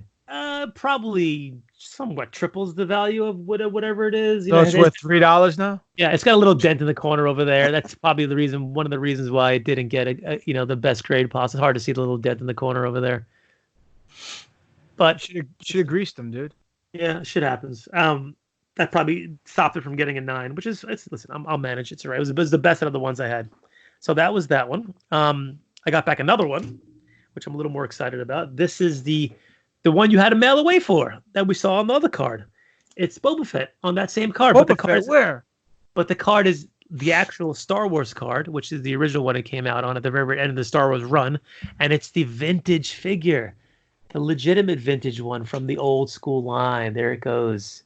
There goes Boba, which is one of my favorites. With the rocket fire, this one is actually rocket firing. Which the big story for the Boba. All right, keep your rocket in your pants there, Junior. I try. I know, my little red rocket. The big story for the rocket firing was that at the end of the Star Wars run, the first movie, you could mail away for this, bounty hunter action figure, and it was supposed to have rocket firing action. But apparently, as the story goes, there was a Battlestar Galactica toy that was out, one of the Colonial Vipers, which is the ship that they flew around it, and it had a rocket that fired out of the front of it. And apparently some kid, I don't know, in some Midwest town, shot the rocket down his throat and choked to death. So everybody freaked out. They had to go back to the drawing board, and they actually fused the rocket into the backpack. It's still there, but it cannot shoot. That's fucked up. It's crazy. It's pretty crazy. So you can see where the rocket would have shot, because there's like a little slot that it would have had, that little pin that you push down and then you push over and then it comes up, which is called the J slot, which is a big thing. If you have the prototypes of the original Boba Fett, that is the J slot prototype, which is worth a significant amount of scatol. I think one recently $500,000. One recently went to auction and sold for about that. Yeah, which is pretty crazy. There's only 3 in the world, I think, right? Suppose the 3 that we know about, somewhere around there. Who knows? But that's probably the holy grail of holy grails. That is the Jesus cup, if you will, of Star Wars figures when it comes to best pound a bang for your buck. I don't have it. Ain't gonna get it. Bang for a buck. I bang for a buck all the time. But this is the visual, and this one I got. I'm very happy. A 9.0 out of 10. So this one is a little bit better shape than the other one, which I was very excited about. It's unpunched, so that means that the little peg hole on top is still there. The other one, if you guys didn't know, because I didn't say anything, is punched, so it has a hole through it, which is also probably a reason why it got the 8 point something. It's a little bit more banged up than the other one, but this one is a little more pristine. I personally think it should have got a 9.5, but hey, who am I? You can't argue with these assholes. But I'm psyched about that. That's going to go with my original Boba Fett that I have graded, which is a Boba Fett, where? Exactly where. Another one I got back. Hey, you have the original one graded, you said? I do, from Return of the Jedi. And how much is that?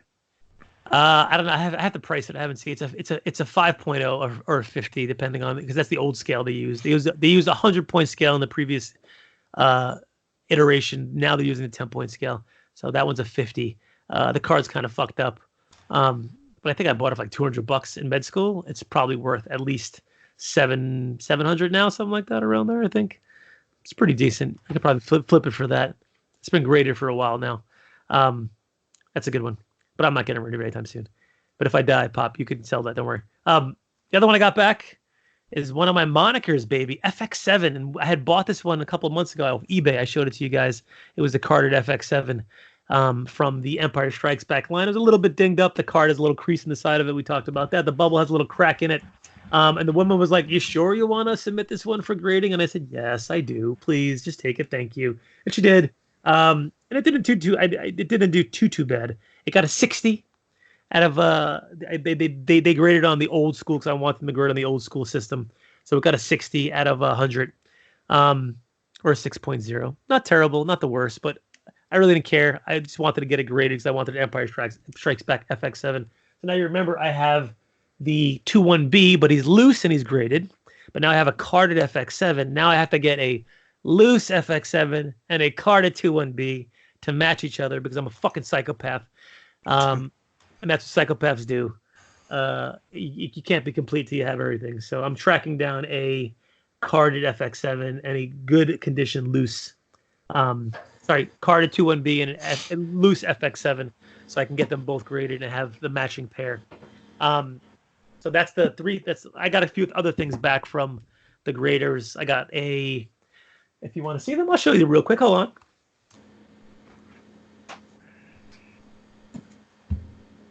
No, Pop smiling because I'm not very professional. That's some dead air on there. I apologize.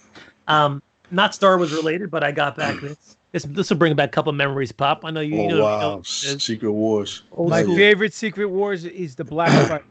It's a good one. This is the red and blue Spider-Man Secret Wars that I picked up. Is that the red and blue Spider-Man you got there? Red and blue Spider-Man that I picked up in an auction from the 80s, from 1984. It comes with a shield. I picked it up for like $50. This one also got a 60 as well. This is a great figure. I love it. It's just beautiful. The black one would also be a good one to get graded. And then one of my friends, one of my nurses, who's like 50 around there. His name is Robert. He always finds some treasures in his basement. He's got like this basement full of treasures. Is that the one that got the cards? No, that was my boss. Robert occasionally goes down there and digs up some figures for me and finds These down there, these carded G.I. Joe figures. He's given me 4 of them so far, and he found one recently that was the Gung Ho, Oh, same shit, Gung look Ho. at that. Oh, yeah, The Marine baby. fatigues. I remember The that. Gun Ho and the Marine Dress Blues, which was a great figure. He found this the other day. You know, I throw him he's just like, yeah, just take him. I don't care. I give him like 50, 60, 70 bucks. Just so he can go, you know, play Atlantic City and go fucking play the slots because he's a gambler. This one got an 8.0 and 80. It's going to go along with the Duke he gave me, the Dusty. Duked you, huh? Yeah, Duke, Dusty. He duked your Dusty, huh? Alpine, and Ricondo, which he found in his basement. Ricondo, fucking Yeah. stalker, baby. Hell yeah. Excellent figure. You know, not the Duke's great. You know, Alpine's all right, but I'm looking for Snake Eyes, Storm Shadow, Cobra Commander, Destro. You know, the classics. But unfortunately, he didn't have any of those. Great too. Beachhead's good. Firefly. Yeah. I'm really psyched for Tunnel Rat. Tunnel Rat's a great one too. To re-release these, you know, the Joes and update them to Your favorite Snow Job? Snow Job. Yes, I love me some Snow Job. Yo, man, am I the only one who fucking hated what's his name? Quick Kick. Quick Kick. Yeah. It was horrible, dude. What the fuck was that? Here's a quick look. You know, Quick Kick lookalike. Oh shit. This is Shang-Chi from the new Marvel Legends line. It looks just like Quick Kick. But that's Yeah. besides. Anyway, Much one more thing for TaTOYine this week. All right, Spiro. Just buckle down. Buckle down for a second. Is this buddy. it? Buckle down for a second. The buddy. main All right. event? Main event, baby. Get ready. Yes. Turn the lights down low. Oh. I want you to get, Maybe we should put this on the Kama Sutra side portion. I want you to get that Jergens out. Turn those lights down low. Make sure the baby wipes are next to you. Because I walked into GameStop the other day and I showed the fucking fat, hairy palmed, mouth breathing employee this photo. And I said, "You guys got any one of these?" He goes, "I think I got one of those in the back." And it was a photo of the new battle droid and what I'm about to show you. And I was convinced he was about to pull the battle droid out. And I'm like, oh, whatever. But no, he comes out with this in his hand. It's a little dinged up, but I said, fuck it, let me get it anyway. Who's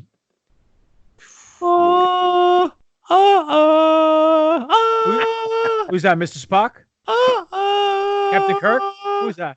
Look who it is. It's from the Gaming Greats, the GameStop new exclusive line, Star Wars Galaxy of Heroes. This is Jedi Knight Revan. That's the sexiest fucking... There he goes. It's actually in a new box from the Black Series. It has a purple background with his purple lightsaber.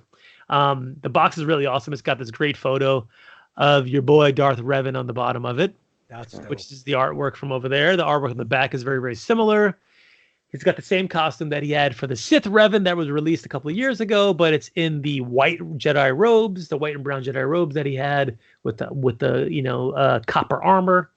On the back, it says, Jedi Knight Revan, the journey from Sith to Jedi is complete in Star Wars Galaxy of Heroes as redeemed Jedi Knight Revan wields his purple lightsaber while cloaked in his white Jedi robes. So he started off as a Sith and became a Jedi, or started off as a Jedi, went Sith, and then went back to Jedi? Technically, he never really officially turned, but you know, man, those assholes, they don't know shit, bro. You know, man. Turn what? Back to Jedi?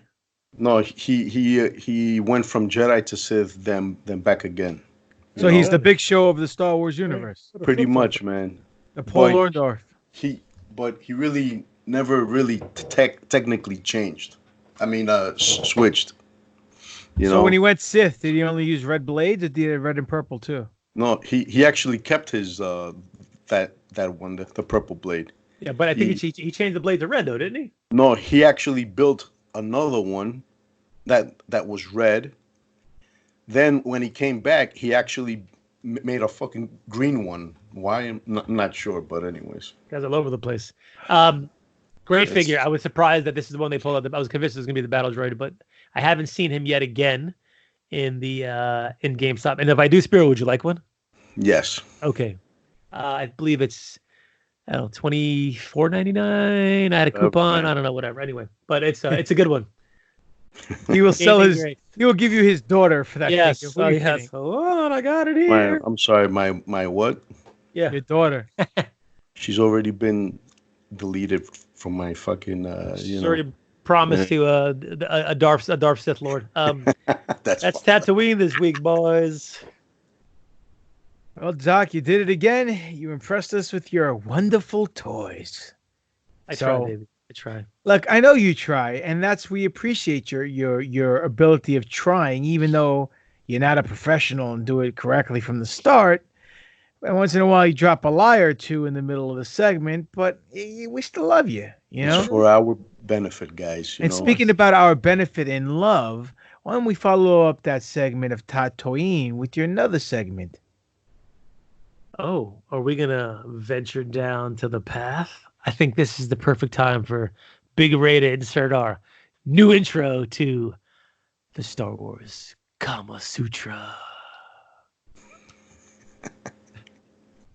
Ooh, Ray, man, you did a bang up job with that intro. I love the girl who says, "Oh my God!" in the middle. I hate it. I love it. So cheesy. Anyway, so oh man, we're going back to our Star Wars Kama Sutra. I just want to let you guys know that I reached out to a SN Herder who I found on Facebook. I messaged him a few days ago, and he has not gotten back to me. I don't know if he checks his messages, but I have to try to post on his page to see if he'll come on the podcast. I think he'll be a good guest. It should be hilarious. But we're gonna go Kama Sutra tonight, and I'm gonna pick one because I haven't picked one yet. I believe I am going to be a man of the people tonight, and I was going to pick number 8 for Kobe Bryant, but there's apparently no number 8 there. So I'm going to go 24, you idiot. Well, we did 24 last week because that was the Let the Wookiee win this week. All right, I'm going to go with number 92. 9 is one of my favorite numbers. So this week, this one is called I Know. It's just called I Know. And it stars a Han Solo and a Princess Leia Organa. So it's just not any Han Solo. So they made a figure of Han Solo when he was being tortured by Jabba the Hutt. You remember that scene in Empire Strikes Back where he had him strung up and he was wearing the blue jacket and he was torturing him. And you know, he finally gets released and he goes back to Chewbacca and they're like, they didn't even ask me any questions. They just tortured him. So they made a figure of Han mid-torture with its grimacing face, which was kind of an odd figure. But, I guess as far as Star Wars figures go, they'll fucking make anything. And then it's also coupled with a Princess Leia in slave gear, or slave Leia as they call her, but Disney wants to uncanonize that slave Leia term. They want to call her Jabba the Hutt's prisoner, Princess Leia. Get the fuck out of here. And not slave Leia, which is what we all know her as. So here's the photo of what's, simply dubbed I Know. It's a picture of aforementioned Han Solo with the grimacing face, with his head thrown backwards. And kneeled in front of him is a slave Leia, a.k.a. Jabba the Hutt's prisoner, Princess Leia, who seems to be giving him a blowjob. Simple, it works. He's got his hand on the back of her head. You can see it there, right there. He's holding her.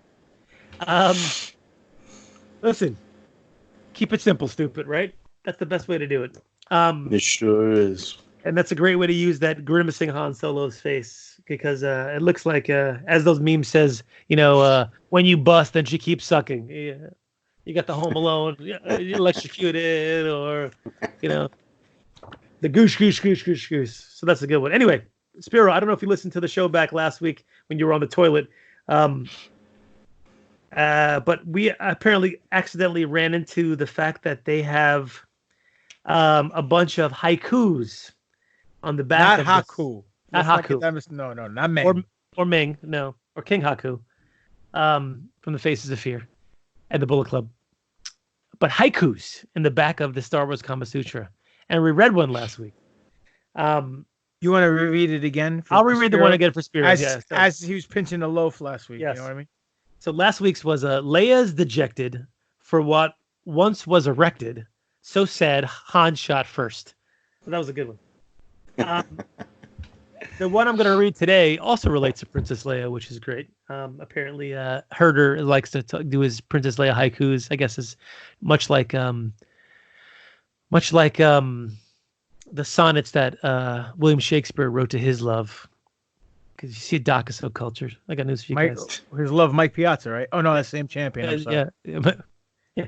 Anyway, this one is there's no titles, but the haiku goes. Wait, haiku or haku? sorry. Haiku goes. Hi-yo. Cinnamon bun hair, a shiny gold bikini. Let me see your bosh. Pop for that one. That was a good one. Let me see your bosh. Oh, listen, Herder, when you get on the show, it's going to be a good time, brother. I got news for you. We're going to have a good time on that one. He needs to come on. He does need to come. So that's the Kama Sutra this week, boys. The book has not failed us yet, man. It's the gift that keeps on giving. It really is like your herpes, Doc. Yes, it really is a gift that keeps on giving. It's just like my HPV. The canoe tips. I got a good joke I heard this week too. What do you call an anorexic chick with a yeast infection? Oh, I think I know this one. Hold on. Don't ruin it, Doc. Just fucking go. All right, Doc, you're asked out. Sorry. What do you call an anorexic chick with a yeast infection? A quarter pounder with cheese. Thank you. Yes. Try the waitress tip. Yeah, I do remember that one actually. Yes, a quarter pounder with cheese. That's a good one. Here's one of my favorite ones. I don't know if I told you this one. What's brown and rhymes with Snoop? Dr. Dre. That's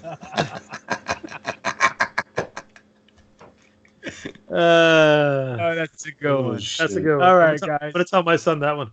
Good. He'll like that one. Let them know where they can find you guys at. We can't get any higher than that. Yeah, we're good. We hit the top, boys. You can find me at Dr_Destroyo, DESTRROYO on Instagram. My Finstagram account, Swap the Fig, no spaces, SWAP the Fig, FIG, where I go over all the funny fig swaps that I see on the internet and people send to me. You can find me on Facebook, Alex Arroyo, and Twitter, Alex Arroyo MD. And you can find me on Instagram, Spiro_A, also Darth_Spirit on Handsome Reaper on Twitter. You can check out my new page I started on Facebook called Rational Rage. We just throw shit up there, politics, sports, dating, whatever the fuck. Also, Handsome Reaper is my other Facebook page, and that's it for me. You can find me at Greek God Papadon on Twitter and Instagram, Demetrius Papadon on Facebook. Pro Wrestling Tees / Greek God Papadon is the Pro Wrestling Tee store where you can get your Greek God Papadon wrestling t-shirts. There will be a sale this Thursday. Merch Madness, 20% off. Use the code MADNESS. Ooh, yeah. And you'll get yourself Papadon t-shirts for 20% cheaper. So, you can also get me on my YouTube channel, which is Greek God Papadon. And tomorrow, 7:15 on Twitch, twitch.tv / Conspiracy Horseman. You could see me on the Conspiracy Horseman podcast with Ben Hamin, Big Sal Graziano, and Stevie Richards, 4 pro wrestlers talking conspiracy theories, free thinking, enlightenment, and always questioning the narrative. This Friday, the 28th of February, in Queens, New York, on Queens Boulevard in the Elk Lodge in Elmhurst, New York, you will be able to see your boy GGP defend his ACW, that's Alpha Championship Wrestling World Heavyweight Championship, in a match against the Man of Steel, Mike Verner. Now, this is not only just another wrestling event, it's not only another match for one of my championships, and it's not another main event that Papadon is in, as it always should be.